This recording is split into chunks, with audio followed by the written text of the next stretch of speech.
got so much fucking design on right now.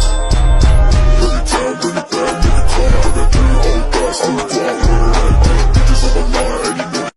Another day, another blessing. In today's video, samahan nyo akong pumunta sa Pandin Lake. If magdadala kayo ng sasakyan, meron po tayong parking sa kabila, sa right side, and sa left side. Pero dahil hindi kasya ang 4 wheels, pwede tayong sumakay sa tricycle. Makikita po nyo sila lagi sa unahan lang. Pagdating nyo nga po pala sa Pandin Lake, pwede nyo pong hanapin si Ate Rowena. At syempre, at dahil ang Pandin Lake ay may samahan, meron tayong mission and vision na sinusunod. At sa mga taong nag-i-smoke, meron din po tayong smoking area. At kung meron tricycle driver sa taas, meron din po tayong sakayan pabalik. Hindi na po tayo mahihirapang maglakad, hindi katulad noon. At kung pagkain naman ang problema nyo, hindi kayo mamamroblema dahil pwede din po kayong bumili dito. Pero kung gusto nyo naman ng advance order, ay maaari kayong mag-advance booking. At sa mga gusto ng ihaw, meron po silang available na tilapia at liempo. Ang kagandahan sa Pandin Lake ay wala siyang entrance fee. Pwede kayong tumambay o pumunta kahit kailan nyo gusto. Sikat din pala siya sa mga bikers, riders at mga bakasyonista. Ang main attraction nga pala dito ay balsa ride, where people ride a balsa made of bamboo to go to the other side of the lake. The balsa was provided with a small shed where table and chairs is available to eat the meal ordered. Perfect na perfect siya sa family getaway. Meron nga din po pala silang rule na kailangan nyo mag-life vest for our safety, especially if gusto nyo mag-swimming o mag-dip ng konti sa tubig. At pag nagbalsa nga pala kayo, meron na rin siyang kasamang pagkain na nagkakahalagang 550 pesos per head. This includes the bangkero, rice, fried tilapia, salted shrimp, and bottled water. You can also have additional pork, grilled belly, or fresh buko on request. At kung mag-a-advance booking naman kayo, pwede kayong mag-suggest ng pagkain na mga gusto nyo. While most Filipinos today eat using a spoon and fork, may experience naman natin dito yung tinatawag nating kamayan or with hands. Kamayan was the customary way of eating in the Philippines. And eating with your hands, damang-daman mo talaga na ang sarap ng pagkain. Dahil mahangin nga ngayon, gumagamit tayo ngayon ng rope system na nag-help sa atin na mag-navigate and steer faster pag mahangin. People here are really nice who laugh easily and enjoy their work. Meron na din silang activity na pwede kang manghuli ng sarili mong isda upang kainin. Pero dahil naka-order na kami, hindi na kami manghuhuli ng isda. Pero kung gusto nyong itry, marami ditong available.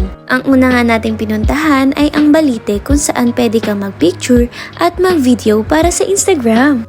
Dahil connected ang Yambu Lake sa Pandin Lake, merong daan patungo doon sa kabilang lake para makita natin kung gaano kaganda ang dalawa. Meron na rin silang mga activities na pwede kang mag-picture at pwede kang magtatalon kung gusto mo at matapang ka. Tinay nga nating umakyat dun sa hagdan at titingnan natin kung gaano siya kataas. Ang dadaanan nyo nga pala dito ay mga kawayan, kaya kailangan natin mag-ingat. At pagdating nga natin sa taas ay hindi ko na napigilan kundi mag-video at mag-picture dahil sa ganda ng view. Very Instagrammable siya mga bagay na bagay sa mga cloud chaser na katulad ko. Ay, joke.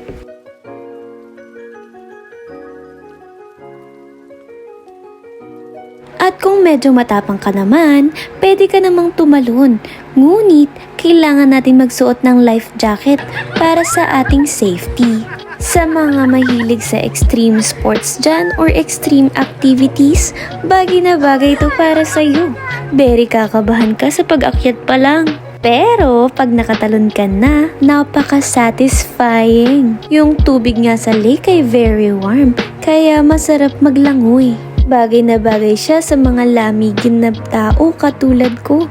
At ang huli naman nating pupuntahan ay ang Tarzan Swing. Ito ay isang rope swing set up between trees, often near a cliff or over a body of water, allowing visitors to experience a thrilling swinging motion similar to the fictional character called Tarzan.